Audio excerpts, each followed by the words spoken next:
Hi friends, నేను మీ ప్రతిభ. ఏమిటి ఇదని చూస్తున్నారా? కందండి. కంద ఫ్రై చూపిస్తాను ఈరోజు. చాలా టేస్ట్గా ఉంటుంది. కంద ఫ్రై బాగుంటుంది, పులుసు బాగుంటుంది, చాలా టేస్ట్గా ఉంటుంది.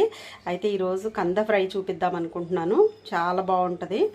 అయితే చేతులకు నూనె రాసుకుని కందంతా క్లీన్ చేసుకోవాలన్నమాట. ఈరోజు కంద ఫ్రై చూపిస్తాను మీకు. చూసారు కదండి, ఇలా చక్క చిన్న చిన్న ముక్కలుగా కట్ చేసుకున్నాం. ఇట్లా ఉప్పు వేసిన నీళ్ళల్లో ఇలా రుద్దుతూ 3 సార్లు కంపల్సరీగా 3 సార్లు కడగాలండి. అవసరమైతే ఇంకొకసారి కూడా కడుక్కోవచ్చు. ఈ విధంగా క్లీన్ చేసుకోవాలి. కంద ముక్కల్లో ఈ విధంగా ఉప్పు పసుపు వేసి కొంచెం వాటర్ పోసి ఒక విజిల్ రానిద్దామండి. కంద ఈ విధంగా కొంచెం గట్టిగా అనమాట అండి, కొంచెం మనం ఉడకబెట్టుకోవాలి.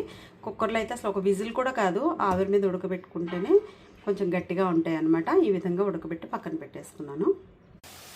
మనం ఉడకబెట్టుకున్నటువంటి కంద ముక్కల్ని కొంచెం నూనెలో ఆవాలు జీలకర్ర వేసి ఈ విధంగా నేను ఫ్రై చేసుకున్నానండి.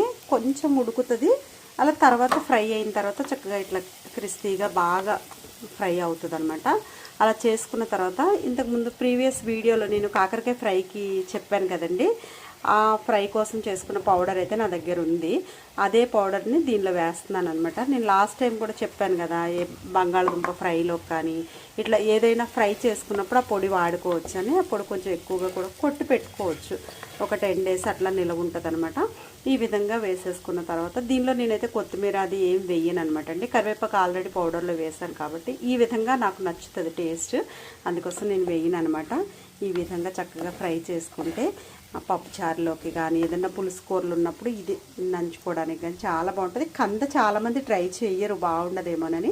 ఈ విధంగా చేసుకొని చూడండి, చాలా చాలా టేస్ట్గా ఉంటుంది. మీకు నచ్చితే ట్రై చేయండి. Thank you friends.